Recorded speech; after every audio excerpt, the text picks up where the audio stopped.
This podcast is funded by Ted Dintersmith, the executive producer of the acclaimed film Most Likely to Succeed, and the author of the best-selling book What School Could Be.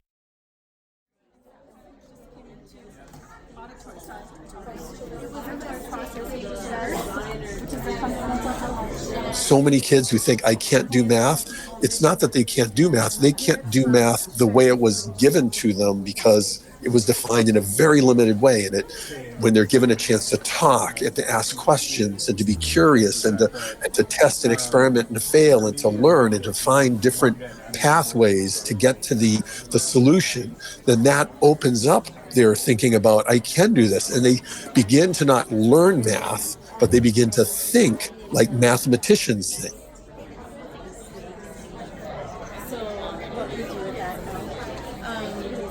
I'm Josh Rapoon, and this is the What School Could Be podcast. Today I welcome back to the show Dr. Mark Hines, the director of Kupu Academy and the founder of the Mid-Pacific Explorer program at Mid-Pacific Institute in Honolulu, Hawaii. To introduce Dr. Hines, I'm going to read a series of testimonials submitted by some of Mark's brilliant colleagues in education. What these folks say will tell you why I wanted him back on the show. Deanna Dolier writes, whether surrounded by a group of students, colleagues, or friends, Mark's unwavering passion for teaching and the pursuit of deeper learning are unmatched. His enthusiasm and love of learning are sublimely infectious, compelling those around him to work for actionable change. Simply put, Mark is a treasure in Hawaii's education community.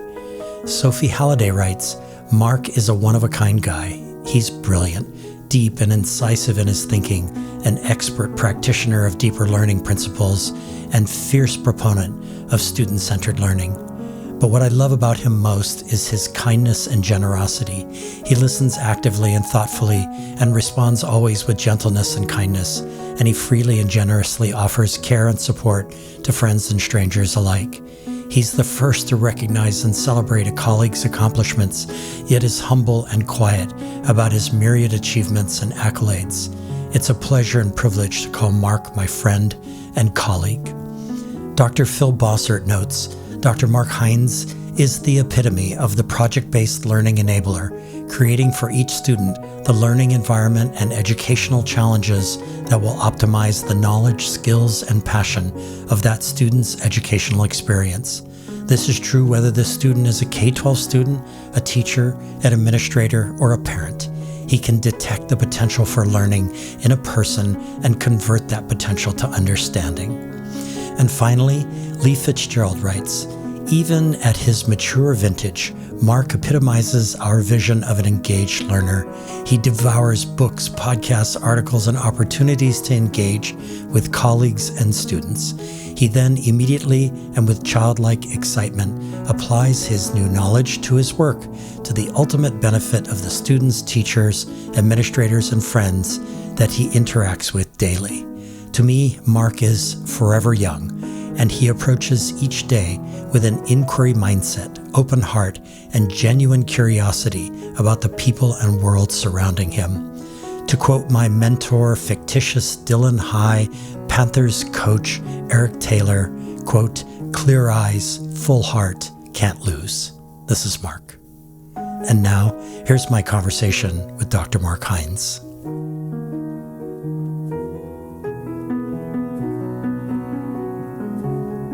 Dr. Mark Hines, welcome back to the What School Could Be podcast. It's really wonderful to be here with you today, Josh. So, Mark, I suspect our listeners have places that they call special. Some trail up a mountain in Montana, national park in Utah, library in Chicago, a beach on Maui, etc. So, given your Twitter account's banner photo is you paddling in a 6-man canoe off of East Oahu, I'm going to, and I apologize, put you in an impossible position here. So, Mark, you have one full day left in your life, and you can make one choice about what to do. So, door number 1 is your kitchen, where you love to cook. Door number 2 is your classroom, where you love to teach. Door number 3 leads to a canoe out on the ocean and 5 other humans paddling with you in the bright sunshine. And door number 4 takes you back in time to playing the saxophone in a jazz band you joined in a Massachusetts middle school. Which door, Mark? You got one day left and one choice. Which door?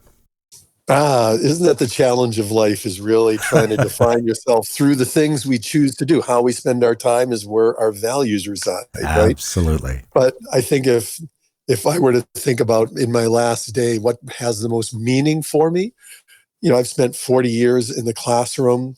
That has given my life purpose and made everything else possible. And so I think the choice of being with students, learners in the space that's defined who I have been for my life is the place I would have to be.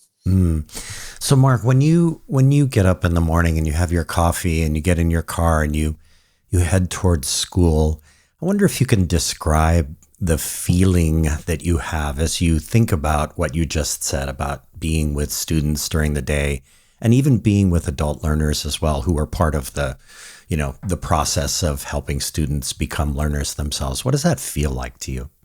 Over my time of teaching, it's evolved. I think, when you're a young teacher, you're struggling with, do I feel ready? What might happen today? I remember as an early teacher coming in and spending 10, 15 hours on a weekend setting up the entire week's worth of work to make sure everything worked. That sort of type A obsessive, making sure all the pathways were covered. But as I think about it now, I think about the opportunity it has for me to find joy with my students or with the faculty I have the privilege to work with, to explore what makes them motivated to learn. And so it's more of an anticipatory set where I know what's planned. And so the opportunity to engage and excite the folks I've been blessed to work with, that's usually what's on my mind. And this tingling, spidey sense of excitement about, what might happen today that will make a difference for the humans I'm working with that day. Yeah, that's the thing that I was thinking about, is that back in the beginning when I first started teaching in the 90s, early 90s, I was also the type A, and I had every single day scripted out practically to the minute. Oh my God, when I look back on that. But later, when I had released myself from that process as an educator, I remember the feeling of heading to school with much more that feeling of anticipation, because you'd opened yourself, or I'd opened myself up to other possibilities that could happen, other contingencies in the moment, right? All of a sudden things feel a little bit different because there's something in the air that just feels like it could go left or right or straight or up or down. You're just not so sure, right? Right. And to be clear, when we're learning to become master teachers, which we all get to in our time, we're spending so much time in the minutia. We worry about the details because we haven't made those things automatic. There's the old joke about teachers have eyes in the back of their head. Yeah. Well, not novice teachers, because they're always trying to figure out what's going on in their room. But as we evolve into a more expert kind of understanding of how classroom plays out, how learning looks when we set the context for our environment, then we can see things from the 10,000 foot level. And so we anticipate and we read the room and we can sense when things change. And that makes it, it's part of the process to support teachers, right? Is helping them move from the stress it takes to sort of just manage all of the things that are the content, the behaviors, the timing, the sequence, and to get to a point where those things fall away and they've sort of automated the normal things that we start off with in education. Yeah. And then really dive into the reason we're there, which is to engage and to try and move a day forward so that our learners walk away with a productive and positive experience. Yeah, that's great, Mark. So listen, I read an article from 2007 that describes Mid-Pacific Institute taking the boys state championship in paddling. So I want to dip back into door number 3 for a minute here. You were the boys coach then and have been for a long, long time. Where does paddling fit in the arc of Mark Hines' life? Like what does it mean to coach? And I mean anything. Like what is the essence of coaching for you? I was not a athlete when I was in school, my own schooling, K-16. I was a musician. And so I don't come to sports and athletics with experience of what I think coaching looked like.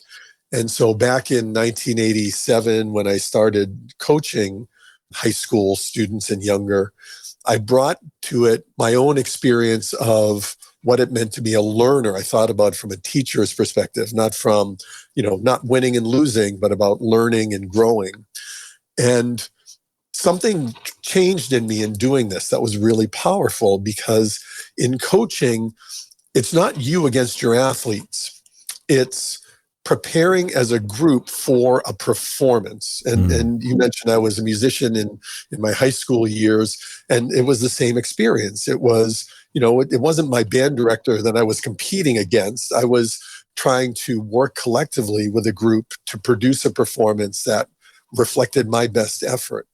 And so what coaching did for me was it changed the way I was as a classroom teacher, because the more I started to realize my athletes come every day wanting to do this, how can I create a classroom environment in which the goal isn't for me to tell my students what to do and they're needing me to always mitigate, to be the person in the trenches telling them what to do every minute. It was to create this autonomy in them so that they would know how to perform on their own, because we were going to do something with our learning that was a performance or was some kind of event. And so it started to really change the way I looked at teaching and learning, because the best coaching I was doing was changing the way I was working in my classroom with my learners, because I was finding that to be the goal, to have it be, we're working together for a goal outside of this. And that changes the relationship. It changes who's in charge. When I put my athletes on the field, I can't coach them anymore. They have to do it themselves out there. And when I walk away from my classroom, I want to feel that my learners are able to move on and do it without me there as well. Yeah, that's great, Mark. I also started coaching at the same time that I started teaching. And I recall that the residual effect of coaching, although it took some years to kind of kick in, was exactly as you described. I mean, later in my teaching career, I began to realize that I was coming in sort of as that person who would talk to the players before they went out on the field, but ultimately they were the ones who played the game. And right. that was a really great feeling. It was almost like a feeling of liberation. I think that you kind of describe it that way as well. That's awesome. I love the word liberation. That's a great way to put it. Yeah, yeah. So, Mark, you told me a great story about arriving late to class one day, and your school's president and high school principal were waiting for you. And in the moment, you thought the worst was about to happen. So what is that story, Mark, which you said is literally cemented in your brain? Oh, this was probably in the early 90s, when maybe 4 or 5 years into my adjusting my practice around the coaching philosophy versus the teaching philosophy. And it was a course in electronics. And so the students there were really engaged in building, I can't remember if we were building amplifiers or some kind of circuit bridges. But I had been having a conversation with a colleague or something and showed up to my class more than 5 minutes late. And when I got there, the president of the school and the principal were there at the door with their arms sort of folded. And I thought, oh, I'm screwed. And they looked at me and said, "How do you do it?" And I said, "What?" And they said, "Well, we were here waiting to talk to you, and your students showed up, and they just walked by us, waved, went into the classroom, started pulling out equipment, and just got to work. They didn't need you here to get started. They knew what they were doing. They saw us here. They didn't worry about us."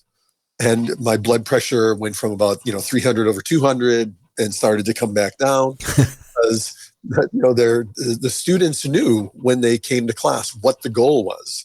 And we were in the middle of a project where they were building something. And so they didn't need me to tell them to get started, because they had a sense of purpose around their work. And that moment is stuck in my mind, because at that moment, it defined for me what it means to really teach and lead students, which is not for them to be dependent on me, much like a coach, right? Where they have to keep looking at me to tell them what to do. Right. It's giving them the context of what we're working on together and then giving them permission, autonomy, enough structure, but enough openness so that they know the rules of the game and they play within the rules. And so it was a moment that could have defined my career in an opposite way, but fortunately, my students rose to that and talked to them after, and they all laughed and said, yeah, we saw them there, but we knew you were late for something. We just knew what we had to do, so we just got to work. And it was such a mature and powerful response, right? Because we ultimately come to education believing that we can make a difference in the lives of these learners that we have in front of us. And sometimes it's doing less, not more, that opens up that possibility so that they believe they can be in charge of their own learning. Yeah, it's such a cool story, Mark. And I have one that's kind of similar. Back in the day when this thing called Skype showed up for people. And I remember kind of marveling at the idea that there was a way that you could, call in to people and it would be a video call. And at the same time, I was at La Pietra Hawaiʻi School for Girls, and I was asked to teach an open course that I could just construct myself. And so I did sort of a history of knowledge course. And I made the decision, and I swear I never told the admin about this ever, that I would teach it via Skype. So I had the students constructing an online library in my classroom, but I was only calling in once a session from the other side of campus. And so they were sort of like a client of mine. They were building something. And at first I thought, ooh, boy, so my principal's going to walk by and see total chaos and where's Josh and all that. Never happened. They went to work and they built this library, and I made my calls once a class session. There's something so cool about that, And I had to think to myself, Mark, like, what am I going to do for this hour? Yeah. I'm only going to talk to them for about 10 minutes. Like, what am I going to do for this hour? And that's a really trippy feeling, right?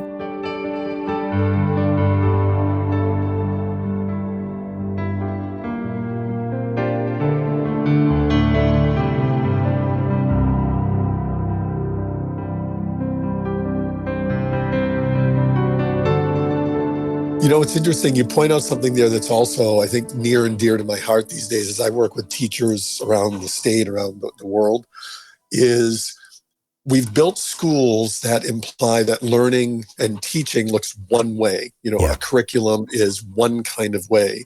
And a school or grade or a textbook implies this is the way.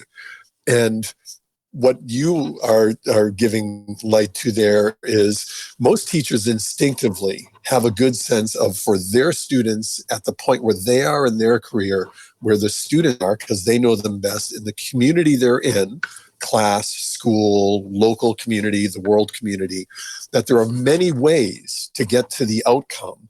And in truth, we learn best when that's situated in the place we're at that moment. And so one of the challenges is honoring the fact that learning is not linear. It's not one kind of modality. It's not at the same kind of pace for every kid or every teacher. And so this idea that providing teachers rich learning experiences so that they know how to design for the moment instead of just delivering curriculum as if it's some kind of recipe that as long as you follow these steps, your kids will get to the end, is one of the real challenges and opportunities I think we now have with how we understand how kids learn. Yeah, that's great. So Mark, kind of along the same lines, I asked you to provide me with the names of books that have influenced you over the years. And I know that was an impossible question because you are quite a reader. But you listed Joe Bowler's Limitless Mind and anything by Carl Sagan, among other works. And in a way, I see these two authors as connected because they both embrace the concept of a limitless mind, one related to the exploration of space, the other related to the exploration of math. So I wonder, Mark, what makes kids most likely to succeed is having a limitless mind. But what does that mean exactly? Like, you have a limitless mind, Mark, but how did you get it? Where did you find it? It wasn't at Target, I know. Like, how does that happen? I believe from experience, from reading, from observation, that all learners have an innate curiosity about the world. That's me. That's every teacher I have the opportunity and blessing to work with, and every student that has been in my class. And the real research behind Limitless Mind is sort of based on Carol Dweck's work on mindset. Yeah. That we think of ourselves as sometimes, and as in education, a lot of damaged souls I've seen over the years, from students that I've met, from friends, kids who I meet, from adults that I work with, who have got the sense that I can't do this. And the idea of limitless mind is that everyone has the ability to learn just about anything. It doesn't mean that they're going to become, a rocket scientist, although they could be, but it means that they can learn it. But the challenge we have is we need to provide the pathway and honor the innate curiosity that learners have at all ages, to allow them to explore, to elaborate, to work at the pace that they're at, to answer the questions that they have most prominent in their mind, to honor those, so that they can open up the ability for them to do the things that experts get to, which is to experiment, to try, to fail, to try again, to find a different way to do it, to apply the information that's right for them at that moment.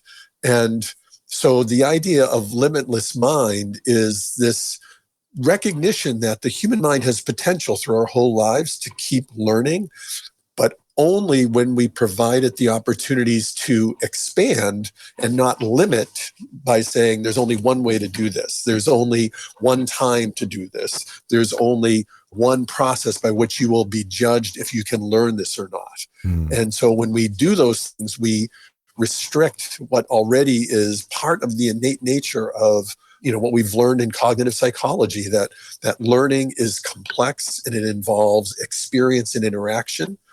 And so Bowler's work has shown that so many kids who think I can't do math, it's not that they can't do math. They can't do math the way it was given to them because it was defined in a very limited way. And when they're given a chance to talk and to ask questions and to be curious and to test and experiment and to fail and to learn and to find different pathways to get to the solution, then that opens up their thinking about, I can do this. And they begin to not learn math, but they begin to think like mathematicians think. And that's the flip, right? We're not trying to have kids learn math. We really want kids to think of themselves as being mathematicians. We don't want kids to learn to write. We want kids to think of themselves as writers. And I know it seems like a nuanced line, because you can say, well, they have to learn to write before they become writers. But that's this idea of Bloom's taxonomy, that you have to do all the memorization stuff before you can apply the information. And that's really a misunderstood principle, that it's like a spiraling. You can continue to add layers to the complexity of someone doing the field of study they're in the context and at the level they're at, without beating them to death. Like teaching a kid how to ride a bicycle, you wouldn't spend 3 years showing them how to use the pedals and what the gears do and here's what the brakes do. You would give them a little bit, have them try it, debrief, learn a little bit, give them feedback, go back and do it again. That's the way learning looks in the real world. So when we open up the limitless mind, we're providing that same process to create successively more rich layers of experience and questions and answers and testing and failing and learning from that, and then adding a new layer as they go forward. Where were you, Mark, in the arc of your professional teaching career when Carol Dweck's work arrived on the scene? Do you remember that? Oh, I mean, in my mind, it was probably around 2009, 2010. I can't remember when the book came out. I know as we were in the process of this Schools of the Future initiative, which you and I have been involved with and touched in many places in the work we've done, that the reading around, what are the ways in which we're learning that, how schools can operate, what schools can be, what learning can be, maybe another way to think of it, started to push us to look at what are some of the things that we're learning from that are helping. And it's interesting. I think back then that was in the early days of TED Talks being put online. Yes. And so I think Carol Dweck had one of those early TED Talks, as well as Sir Ken Robinson. And so those things pushed us to think about, a different way of looking at what learning can be for students, not just in school, but throughout their lives, right? Yeah, yeah. And Mark, before we go to break, I'll just share that my moment riding a bike is cemented, to use your word, in my mind very deeply. One of my older brothers put me on a bike. He said, "Here are the pedals, and you're going to pedal." And he gave me a shove, and off I went. And across the driveway, I pedaled really hard and went straight into a bougainvillea bush, which is filled with thorns.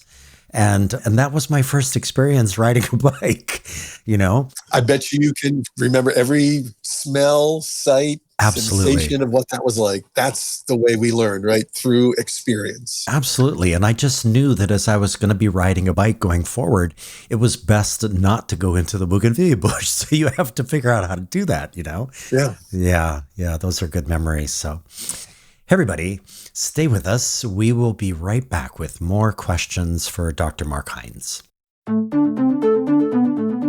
Hey there. Are you interested in hearing weekly conversations with authors, leaders, and practitioners at the forefront of learning and education innovation? Then you'll love the Getting Smart podcast.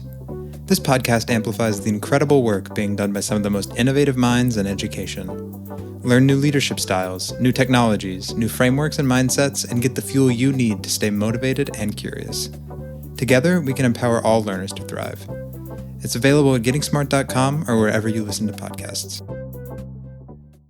Hi, friends. This is Toy Hirschman from EntreEd. It is my great honor to uplift this excellent podcast, What School Could Be. As always, we are super excited to support innovation in education. We've been lucky enough to feature some of the incredible What School Could Be educators on our podcast. If you are looking to be inspired by entrepreneurs and entrepreneurial educators and other great minds from across the world, check out the EntreEd Talk podcast, and please like and subscribe and leave a review. Thanks for tuning in. Hey everyone, we are back with Dr. Mark Hines, the founder of Mid-Pacific Institute's MPX program, and now the director of Kupu Academy, which delivers deeper learning professional development to public, charter, and independent schools, both in Hawaii and around the world. So Mark, I want to ask you a series of rapid-fire questions based on some thoughts you shared with me about your philosophy of education. So let's have you provide rapid-fire or brief responses to each, okay? So Sure. Here we go. Number one. Mark, why let students have more choice over classes they take and give permission to educators to teach what they like or are passionate about? I'm going to give you the answer in the form of a story. When we started MPX, the first group of students back in 2011, one of the students looked at me, his name was Nate, and he said, Hines, this is all good what you're designing for us, these projects, but if you let us do the things we wanted to learn, and just gave us feedback, we can get to all the stuff you want us to teach, and we'd have a lot more fun doing it.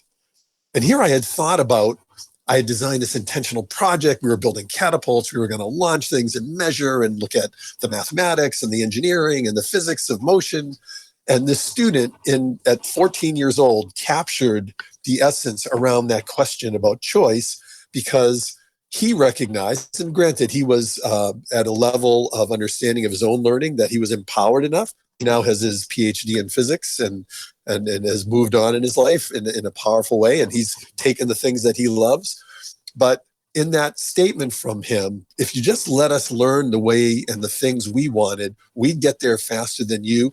That kind of encapsulates it for me, that the more we can capture what real learning is like, when kids are curious, when they just do things because they find them interesting and they'll kick the tires and they'll try it and see what it's like, that's when we make the move on really powerful for students. And for educators, the same thing? Absolutely. That there's nothing clearer when you walk in a classroom whether a teacher loves what they're doing or not. And students know that right away. Students read culture, read adults in ways that we sometimes just act like we're delivering curriculum and we don't notice that the students are reading, is this teacher even passionate about this topic? So the more we give teachers permission to work within the things that get them excited, the more our students pick up on that, because now they don't see us as a deliverer of content. They see us as an expert or a passionate advocate for the information that they're sharing, whether it's about writing or history or art or whatever. So, Mark, why are textbooks problematic for teaching and learning? There was research done by Philip Sadler out of Harvard back in I think it was in the 90s, that looked at learning with textbooks and learning without textbooks. This was specifically in physics classrooms. And what they found was if you took away the textbook, the students learned more, which was completely confounding. But what they deduced out of that was students spend so much time underlining and memorizing the words in a textbook, they never really figure out for what. And so textbooks are problematic when they're used as the single source of information. In other words, as long as you memorize the stuff that's in here, then you'll know the field. What textbooks can do is they can provide the context for it. My colleague Bob McIntosh talked about when the first time he had to teach mathematics in the 80s, he got every textbook from every vendor. They'll send you a preview copy, and he put it on his shelf, and he told his student, take any of these and learn from them and use them as resources to construct your learning. In other words, the textbook is not the learning. The textbook is a means to get to the learning. And so it's fine to use them when they are one of the ways in which students are coming to understand the concepts, the skills, the thinking routines that are part of that discipline. So, Mark, why banish grades, or at the very least, think very seriously about whether or not grades are the right tool to use? Oh, that has to be a rapid fire question. Yes, sir. I'm very sorry. So the short answer is, I think there's so much interesting research that's been done about what motivates students to learn. So the quick example is, if I put a letter on or a letter grade on a writing sample, that doesn't tell the student anything about how to get better. And the students become just desirous of getting the grade, but they don't understand what it takes to get there. In other words, the grade is the summative. It's the thing at the end. And that's the least important thing in learning. What the research shows is when students aren't given a grade, but instead are given feedback, when they're given their next steps they need to work on, when they understand, here's what you did well, and now here are some things to push yourself to even understand this better. There's no grade associated with that. The students are more likely to take that feedback. They'll understand where it fits because they're not getting that assessment that's telling them you're a B and they can decide if that's good enough for them. What they're being told all the time is if you want to get better at this, this is the next thing for you to work on. And so when we take away grades, then that happens. Now, I know that presents all kinds of challenges for schools who need to have transcripts. That's why movement towards mastery, competencies. So we our elementary school at Mid-Pacific has a continuum of learning, and the students are given no grades, and our middle school has moved there as well. High school is a bit trickier because colleges still want to see a transcript, and so we're working to figure out how to do that in a way that captures the learning, and colleges and career are still able to decode what that means in what they've got. But instead of saying a grade, we identify what the learning needs to look like, and we just deliberately give students very intentional feedback about here's where you're at, here's what you need to do next. That's the power that when you take away grades can happen. So, Mark, why require that everything kids learn be useful in some way? Wow, what a great question. Just comes straight from your philosophy of education. So that presents a problem because someone says, well, are kids going to really care what the capitals of the 50 states are? Yeah. It's like, is that useful information? It isn't by itself. So the challenge for a teacher, I'm going to retool your question, is how can I make the content, the learning outcomes that I need to do in my classroom useful? In other words, there's a reason why we have requirements of mathematical thinking, of writing, of communication, of understanding history, people in context, appreciation of art.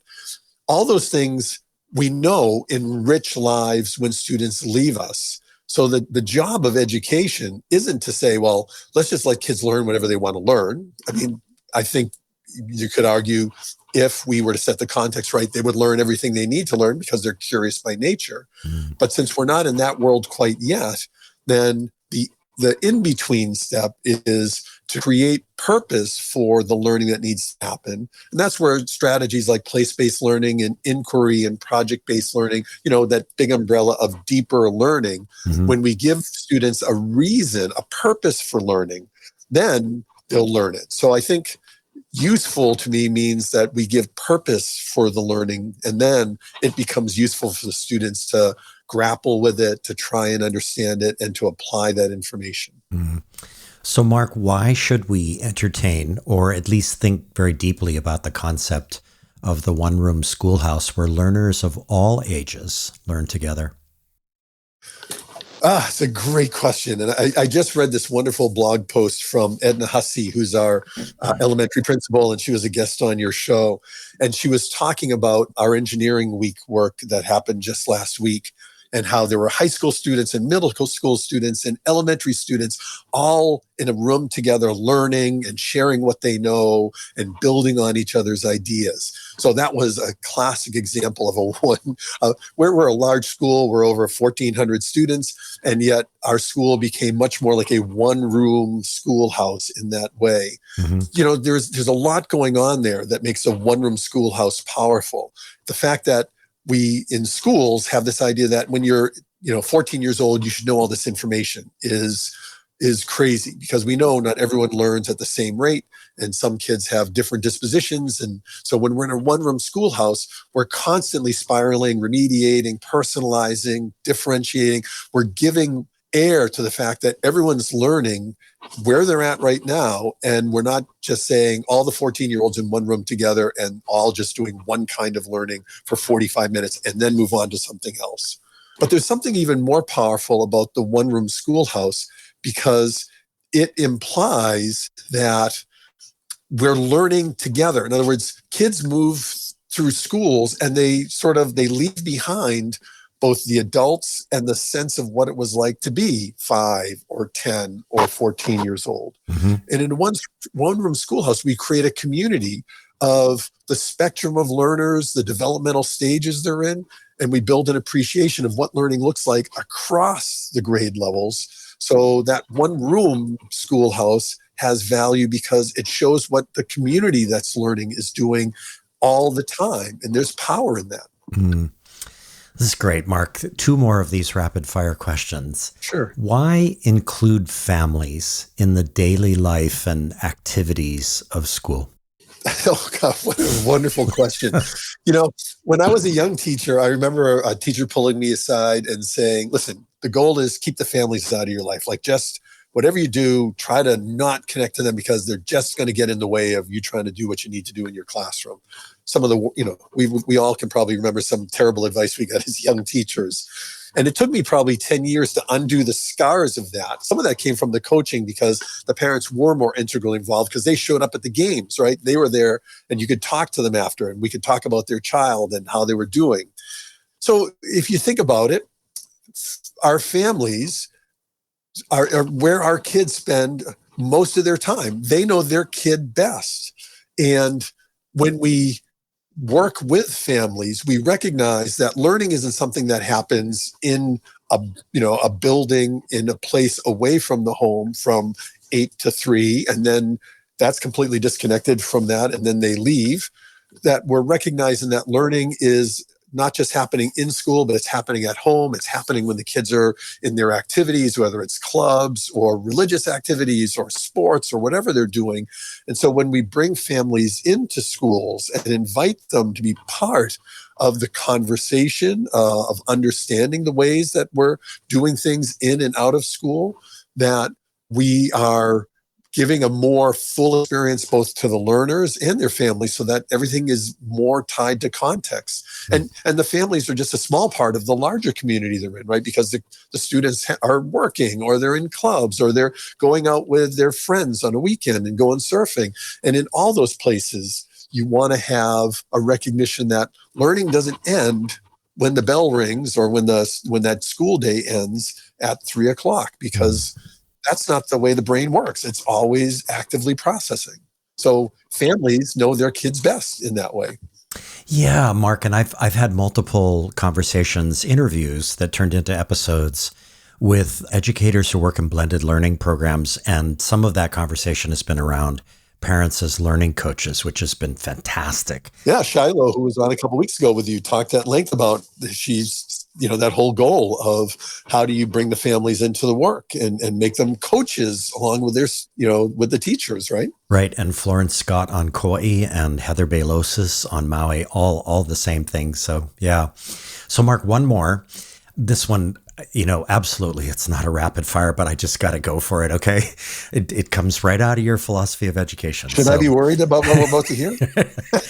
Okay, so finally, let's say, Mark, our legislature pulls off a miracle next week and raises the pay of teachers to fully above the cost of living and way above the rate of inflation. I mean, salaries comparable to lawyers and dentists and doctors. And there's this crazy moment where the whole room and the whole world or the whole state goes silent for a second. And one person, not you, raises her hand and says, "Now what?" And then you raise your hand and you get to respond. Now what, Mark?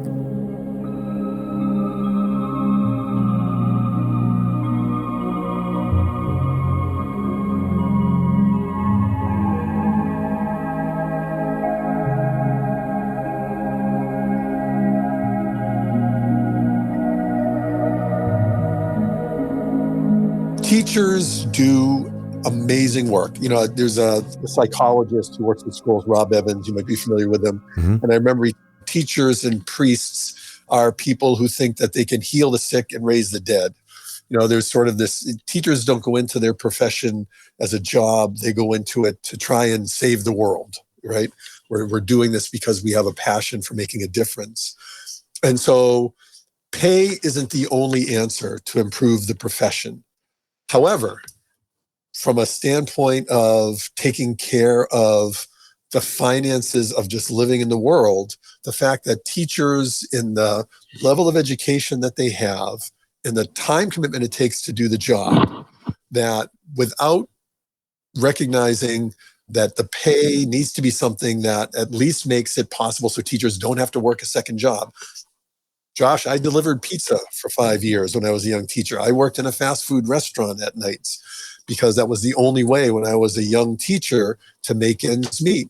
And we shouldn't have someone who's a professional, who's charged, and we give them the permission to be in the lives of adolescents, to have to figure out how they can afford to pay the bills by figuring out they have to make more money somewhere else, because it's just draining in so many ways from the place where they want to be so that they can do the work on the behalf of their students. Mm-hmm. However, once we do that, a wonderful book that Pasi Sahlberg, who's, from Finland and has looked at the, kind of report on the Finnish education system. And it talks about the teacher profession in Finland. And he makes the case that if we don't build better professionalism in teachers' ranks, in other words, if we don't think of them as content delivery experts, assembly line people, you just teach them how to do this, and then they just deliver it with fidelity, and everyone does the same thing every day. In Finland, it's a very different model. They believe teachers can and should have autonomy. They do very little testing.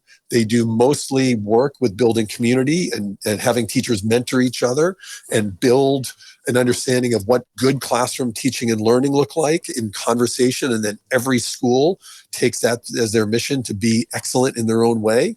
That the pay is going to be important, because without it, you can't get to those other things. But I do think that we need to also back up and ask, how do we make schools human? How do we make them a place where teachers want to go every day because it's enriching, not just because they want to make a difference, but because the culture of the school allows them to follow their passion in a way in which they're honored for their commitment to make a difference in the lives of kids. So pay, yes, and a rethinking of what it means to be a professional in this field to support teachers in a more full way. Yeah, that's great, Mark. So thank you for indulging me in that rapid fire section. I'm going to squeeze in one more question. It's not one of the rapid fire ones, but I'm going to squeeze in one more before we go to our second break, Mark. So to bring everything you've just talked about home for our listeners, over the years, you have been what I call, quote, an educator who writes, which is awesome. You have written a blog for many, many years. And there's one post in particular I want to focus on for a minute. It's titled, Now We're Cooking, Really? And you posted it in January of 2017, 5 years ago. So what was that blog about, and why bring cooking to your students in the MPX program? When we started MPX, which is a project-based integrated learning approach in our 9th and 10th grade program in Mid-Pacific, students can choose to come into that work because we believe in choice, and students, we want to give them pathways. We started really asking ourselves, what are the things that we can give students an experience that would be rewarding? And I have been a food nerd for a long time. I love the science of cooking. I read about it. I love experimenting in the kitchen and trying things and understanding how it works. And so I was exploring with some friends about what kind of work might we do with our students. And I've said, for years, I've always wanted to bring cooking into my classroom. And we have this wonderful community partner I'm going to do a shout out to right now, Dan Leung, who's over at Kapiolani Community College, who works within their culinary arts program. And he said, just design it then. And my colleague, Greg Kaneko, who was in the 10th grade, had already done some work with Dan, where they had a aquaponics and food growing challenge for students. So they weren't focused on the cooking part as much as they were focused on the biology of sustainability and local plants and growing things locally to produce food, which is a big issue in Hawaii, right? Food sustainability and security. Mm-hmm. So that started me thinking about what would the science of it look like. So with Dan's help, we unpacked what just the amazing amount of science that can be done within cooking: chemistry, thermodynamics, heat transfer, physics, pots and pans, aluminum, copper, steel. There's it's an endless number of things that go into what makes cooking work and the way it cuts across cultures. And so my humanities co-teacher and I started really exploring what a cooking exploration would look like. And we ended up with this long unit where the students think about what we've talked about in this hour, right? Mm-hmm. It's not to teach math. It's not to teach science. It's to create a mindset in students that they are the scientists. And so the work of doing cooking in my classroom became the work of making my students think of themselves as food scientists. Mm. They needed to understand what proteins do when you put them under heat. They needed to understand what temperature does to solutions when they become warmer, and what's going on at the atomic level, what's happening at the genetic level or the cell level of materials, cell walls in plants and proteins in animals. So it just provided this really rich opportunity.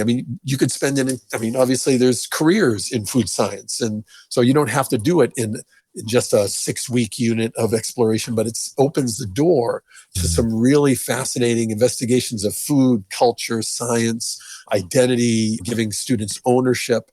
One of the most wonderful moments in that was a knife workshop where we had 24 students, all with cutting boards and kitchen knives, chef knives, the real workhorse of a professional kitchen, mm-hmm. with a master who was teaching them how to do that. And I invited the principal in and other teachers to come in because they walked into a classroom where all the students had knives in their hand. And I'm sure some people thought, what could go wrong here? But nothing went wrong because the students knew the reason they were there was to become experts so that they could prepare food, because they knew that they were going to be trusted to prepare food for their families, to showcase what they learned. Mm. So we were cooking both in the metaphoric sense and the real sense, because it provided a venue to create authenticity for my students in thinking about what it means to learn, in this case, the food science, and how they might do that as if just for fun in the kitchen for play. So Mark, I want to just, before we go to break, allow you an opportunity to bring it back to something that you said a little bit earlier, which is the element of student choice. I'm getting goosebumps listening to you describe this, because it seems like within the construct of the elements of cooking and everything that's associated with it, there's almost an infinite number of exploratory pathways that a kid could go down when they're in something like that, right? Right. And, I think the role of a good mentor, right? An apprentice and mentor model is, if I'm trying to help my students understand how to sew, if I'm trying to understand how to help my students create art, if I'm trying to understand how to help my students evaluate a budget, there are lots of choices you can make, but they also stay within the domain of the field. So I can't just decide to wing off and, do just anything I want, because this maybe isn't a bread baking class. We're working on, things that involve heat and preparation of vegetables or whatever. Yeah. So choice is a challenging field for education, because I love the phrase constructivism gone awry. This idea of, if we let students do whatever they want, then we'll lose control of at least being able to support them, because we can only do it within some boundaries, just like an art teacher or a kumu would do, right? We can create feather lay, but we're not going to do it in a way that falls outside of either the practices of our culture or the boundaries of safety or the needs of the space that we have. So choice within there is almost limitless anyhow. So there is something to be said for, we know the game and we're going to play within the field, but within that, there's so much creativity we can have. We can give students a lot of choice and still feel confident that we'll get to the end, that we'll win the game, because they'll play within the rules that have been established to do this work. That's awesome, Mark. So, hey everyone, stay with us. We'll be back in a minute with a few more questions for Dr. Mark Hines. This is Guy Kawasaki. If you want to learn how to be a remarkable person, please check out my podcast, Remarkable People. I interview people like Roy Yamaguchi, Margaret Atwood, Jane Goodall, Stephen Wolfram, Steven Pinker, Ariana Huffington, and Steve Wozniak. The point of the podcast is to help you become a little bit more remarkable. To learn more, go to remarkablepeople.com. Thank you.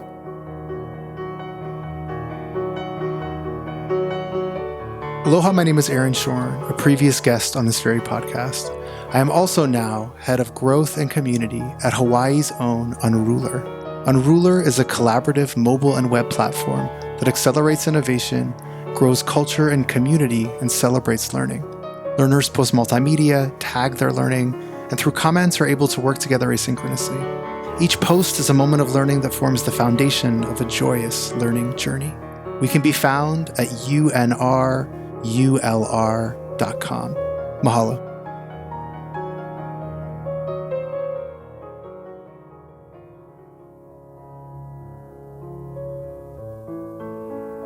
As a What School Could Be podcast listener, I know you're curious about what's happening in Hawaii's schools.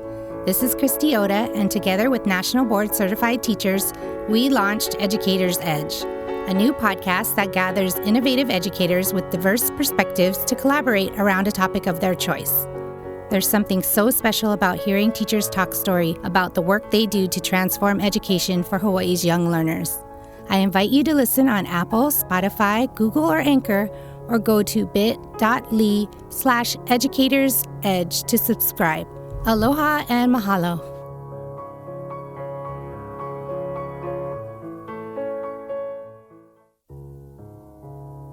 Hey everyone, we are back with Dr. Mark Hines, paddling coach, lover of good wines and great food, and director of Kupu Academy at Mid-Pacific Institute in Honolulu, Hawaii. So Mark, in that philosophy of education statement that you shared with me, which is exactly 1,000 words, I've read it several times because of the nuances of your thinking, which clearly evolved over 40 years in education. And the ideas you expressed to me in those 1,000 words turned into 3 questions. Let's call them rapid fire questions again that I want to ask. So number 1, you wrote, "Culture eats strategy for breakfast." What did you mean? It's a great quote. And it came from Kelvin Takedo, who is at Hawaii Community Foundation at, I think, our first or second Schools of the Future conference. He mentioned this. And ultimately, we can have all of the best curriculum. I'm going to use this in an education context. We can have all the best ideas about what curriculum looks like in the world. But if our culture, if the way in which we presence ourselves, how we build community in our school, with our faculty, with our administration, with our students, with our families, if that runs against what the learning we want to do, then our classrooms will be devoid of any joy. They'll be devoid of any passion.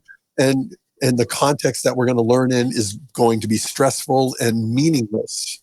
So in the way that phrase plays out in schools is if we have a joyful place of learning for faculty, for administration, for staff, for the families, for the students, then the learning is going to happen easily, because then we will want to be there.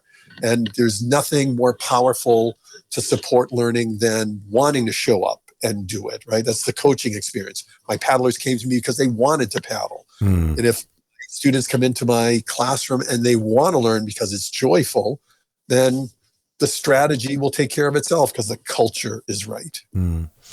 So, Mark, how is the analogy of a pebble in the pond a great metaphor for instructional design? A quote, by the way, I took from David Merrill, who's an instructional designer, and in my work for my advanced degrees with the University of Hawaii in the LTech department, quick LTech shout out, wonderful faculty. The idea that when we create any kind of situation, but here I'm thinking about learning again, right? When we think about we're going to make big changes, but in truth, those take care of themselves. It's the small things we start. When we drop a pebble in a pond, it creates a ripple, and that ripple goes out quite a ways. And in all of our work that we do as teachers, sometimes we might ask ourselves, is the work I'm doing really making a difference? I'm just one of many adults that are going to interact with this child over their span of their life. So what's my role here? And the idea of being a pebble in the pond for me, the metaphor for that is all of those ripples that we create in the lives of the students we see. When other pebbles are put in, they also create ripples, and those become additive. And so is my one influence the only one that they'll have? No. Does it matter? It does in every day that I bring my honest self to my work, and I create that ripple that might have something that the students will later draw on and think that was a moment where I learned something about myself, or that's a moment where I really got excited about learning, or that's a moment where I thought of myself as a mathematician, and that was a great feeling. Those are the ripples that we create when we drop the pebbles in the pond, are moments of creating opportunities for students to learn and engage and to feel productive as members of our society. And so finally, what did you mean, Mark, when you wrote knowledge construction is transactional? One of the things that came out of my work with the dissertation that I was doing was really trying to understand for teachers, how do they build their professionalism in their work? But it also can be centered on the classroom experience and what students do. And when we exchange ideas with people, there's this wonderful research article by Scardamelia that talks about there are these transactional things that happen that are indicators and powerful movers of knowledge building. It's when people exchange ideas, when they build on each other's ideas, when they counterpoint someone's idea, when they summarize an idea, when they put it into context. These things happen as transactions. They happen between. One of the early folks in the Schools of the Future movement that we had a chance to talk to was Rob Reardon, who had the lovely title, my favorite title of all time, The Emperor of Rigor at High Tech High. I just love this idea. And Rob, like the first time I met him, made the point that learning is dialogical. This idea that, and unless we have a chance to express it, and it doesn't have to be oral, it could be written, it could be through video or vlogging. There's a lot of ways that we might exchange, but it's in the stating, restating, in the transaction of trying to express it into someone else, whether it's a peer, an expert, someone who's a mentor, or maybe someone who's an apprentice. I mean, it's not surprising. The reason teachers get so good at their craft is they spend all day talking about their discipline with their students. That's a dialogic process. My physics teaching became so much better 5 years into my teaching just because every day I was talking about it with my students. Mm-hmm. And I understood it better because I saw through many lenses of my interactions with my students. Mm-hmm. So the idea that knowledge is transactional is critical because in schools, we provide a venue for learners to talk to each other. And yet, if you talk to most traditional schools and students that have been through them, they will say most of their day is passive. They listen to an adult talk. And that's a wasted opportunity because the real power is when students are talking, sharing, agreeing, laughing, building, grappling, testing and failing. Those are things that they're doing in a community, and the community is where the knowledge is really being built. Wow, that just gives me goosebumps, Mark, to hear you describe Me too. What that means. Good. So look, we have enough time for a couple more questions. So Mark, I briefly want to wade into the weeds and thickets of David Epstein's ideas about generalists versus specialists and Malcolm Gladwell's citing of the so-called 10,000 hours. So a quick preamble for our listeners. Epstein's research concludes that in most fields, generalists excel over specialists. Generalists are more agile, make better connections, and are more creative than those who specialize early. Gladwell cites a study that concludes that to achieve mastery of complex skills and knowledge, one has to spend at least 10,000 hours of practice.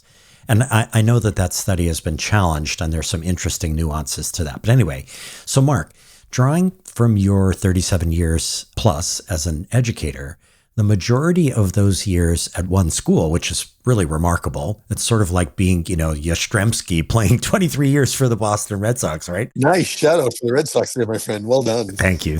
You appear to be a specialist with more than 10,000 hours of pedagogical practice under your belt, but I see you as an epic generalist whose success has come because you juggle many interests. So what say you, Mark, about being a generalist versus a specialist, about the hours needed to master teaching?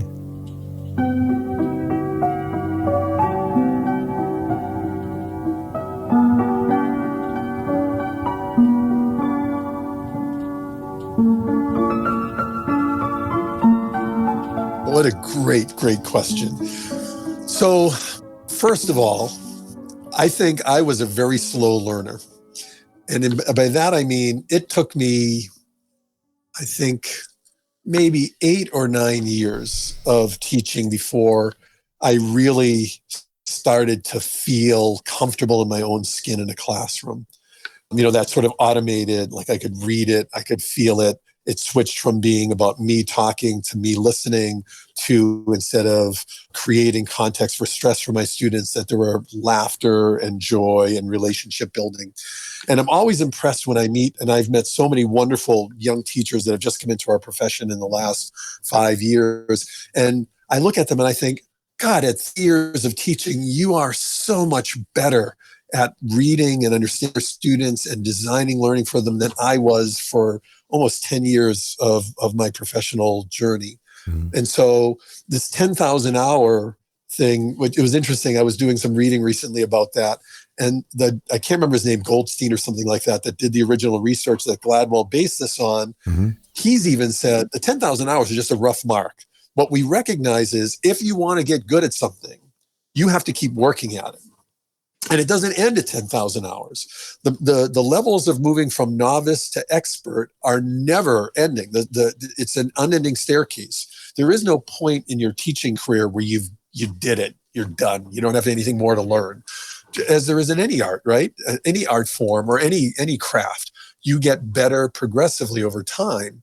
So for teachers in their journey of learning, the question is, what kinds of ways? And the phrase that Gladwell used, which Epstein agrees with, by the way, is this idea of deliberate practice. Mm-hmm. That when we're doing whatever it is that we want to learn to do well, we have to do it in a way in which we're allowing ourselves to test our ideas of how it works, finding the boundaries and pushing them out further, right? We're not just it's like a good workout, right? If I go into a weight room and I just take the weights that are easy and I don't work up a sweat and I don't get my muscles to stretch, I won't get any stronger. And in the same way, deliberate practice implies that we need to have opportunities to push ourselves, where we create, we try things in our teaching practice that push us outside of our comfort zone a little, that try new practices. And I think that's what made me a better teacher, is reading and watching other teachers and going to workshops and conferences to see what other people are doing, so I could try to do those things in my classroom and add another layer to my tool belt of instructional practices and assessment practices that I was using. So this idea of being a generalist implies you're not just focused on one thing. Like, you could say, well, you were trying to be a good teacher, but being a teacher is 1,000 things. It's being a relationship builder. It's making a connection to the real world. It's talking to families. It's understanding my content deeply. It's looking at the means by which I assess learning. It's by becoming better at listening to my students. So I would say teachers are some of the most rangy people I know, because they have to do so many things in order to build a culture of learning in their class, in which their students are, all of them, not the ones that sit in the front row that raise their hands. All of those kids feel heard, feel that the class is for them, feel that there's opportunity for them to be successful and to walk out of that experience with that teacher, so that there's something they took away that made them engaged. So the idea that you want to become a generalist implies not trying to do everything in all fields, but you can make the connections around what that looks like. And I'll paint one last example for you of that. And this is probably, too long an answer. One of the best work that we found in our own school, and I see this in other schools, is when a teacher brings a problem of practice to colleagues. We do a lot of these things in our work. And they say, I'm struggling with this thing. Like, some students are getting it, some aren't, or trying to design this lesson to be more interactive or whatever. The most productive conversations come when they're from different disciplines. So instead of a science teacher just talking to science teachers, bring in a language arts teacher, bring in an art teacher. And then when they're from different grade levels, if I'm a high school teacher, have an elementary teacher take a look at my work.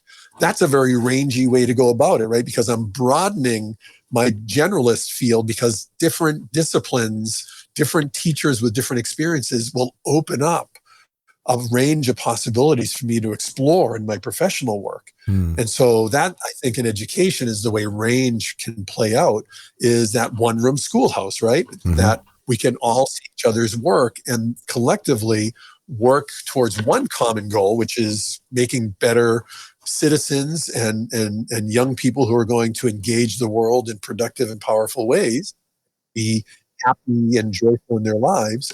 And so we create a ranging teacher by more ways for them to see their profession. Mark, I'm going to connect what you just said back to another episode that I did with Dr. Tammy Jones. And we spent the majority of the beginning of that episode talking about teacher efficacy. And my thought in this moment is that if I, as a teacher, follow the pathway that you just outlined in the last couple of minutes, the evidence of my success is going to be there in front of me every day, all day long, not at a midterm test, or not at a final exam, or not at a paper that comes once a quarter or something like that. It's there every day, all day, right in front of you. That's what efficacy is all about, right?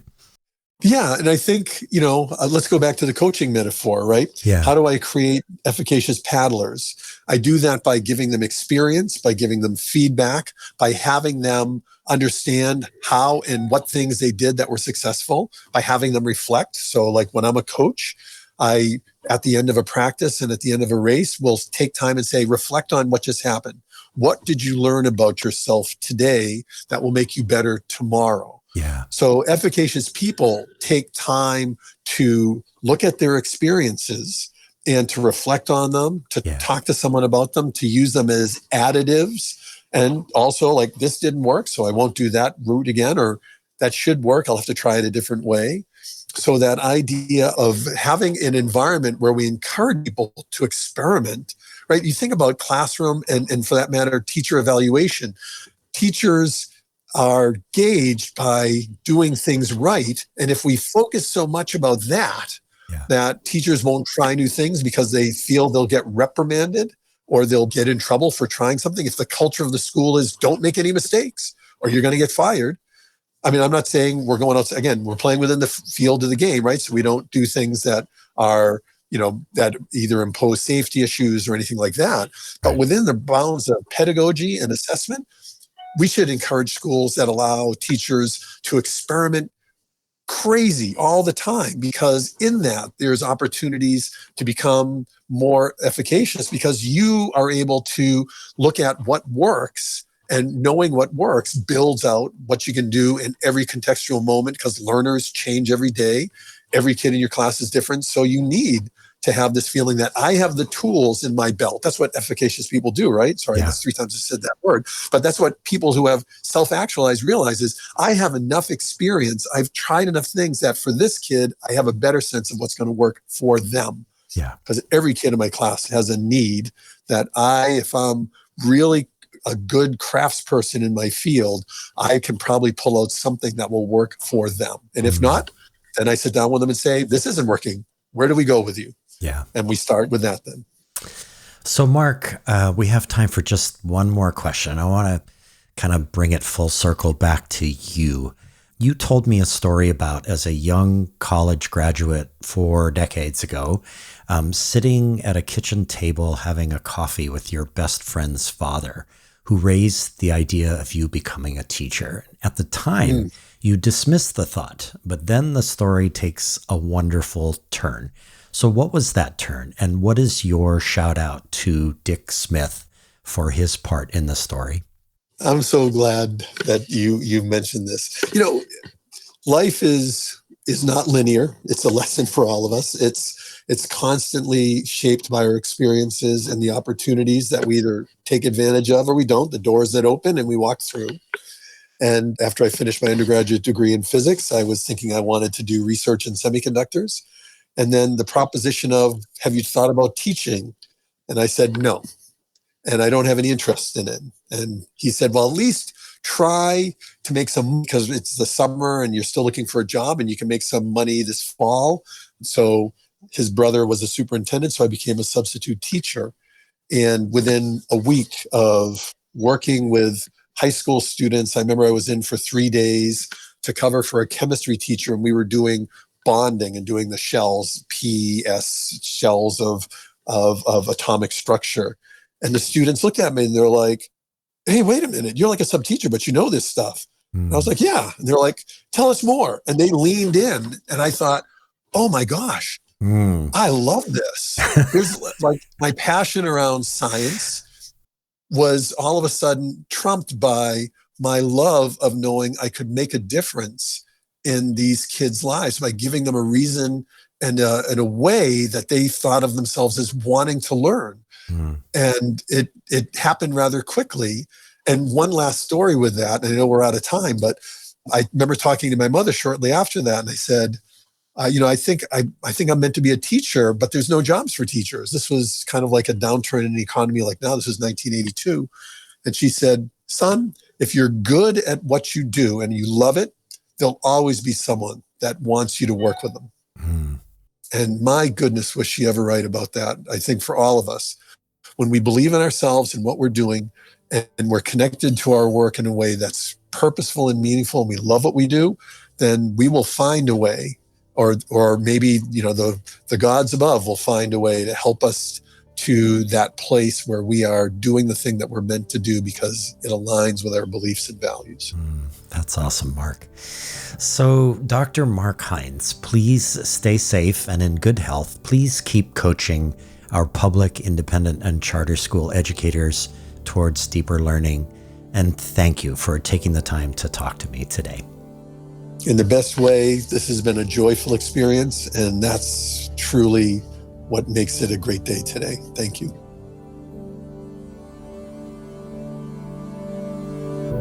My editor, creative consultant, and sound engineer is the talented Evan Kurahara. Our theme music comes from the vast catalog of music created by my friend of 40 years, the remarkable pianist Michael Sloan. Producer of 12 albums with over 100 songs, Michael Sloan is featured in Apple Music, Spotify, and all the major music platforms. You can also find his work at his YouTube channel. Michael has listeners in over 100 countries and over 2,000 cities to date.